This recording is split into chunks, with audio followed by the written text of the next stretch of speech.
मुर्दाबाद मुर्दाबाद मुर्दाबाद मुर्दाबाद मुर्दाबाद मुर्दाबाद मुर्दाबाद मुर्दाबाद बांग्ला भाषा के अवमाननाकारी अमित मालव्य मुर्दाबाद मुर्दाबाद मुर्दाबाद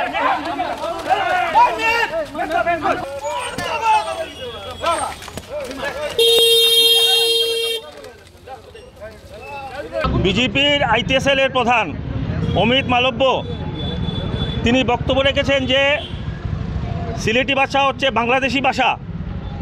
আজকে একটা সর্বভারতীয় দলের আইটিএসএল-এর ইনচার্জ হয়ে উনার ভারতবর্ষের বিভিন্ন জাতিগত নিয়ে ওনার কোনো জ্ঞান বলতে কিছু নেই। তিনি বলেছেন যে সিলেটি ভাষা হচ্ছে বাঙালি ভাষা এবং বর্তমানে আস্থা ভারতবর্ষ জুড়ে যেভাবে বাঙালিদের উপরে হেনস্থা চলছে, তৃণমূল কংগ্রেসের পক্ষ থেকে আমরা সেটার প্রতিবাদ জানাই এবং ভারতীয় জনতা পার্টির বরাক উপত্যকার যারা প্রতিনিধিরা, আমি তাদেরকে জিজ্ঞাসা করছি উনাদের জাতিটা কি। আজকে ভারতবর্ষের স্বাধীনতা সংগ্রামে কতজন মানুষ শহীদ হয়েছেন, তার মতন যারা যারা শহীদ হয়েছেন তাদের মধ্যে বাঙালি কতজন।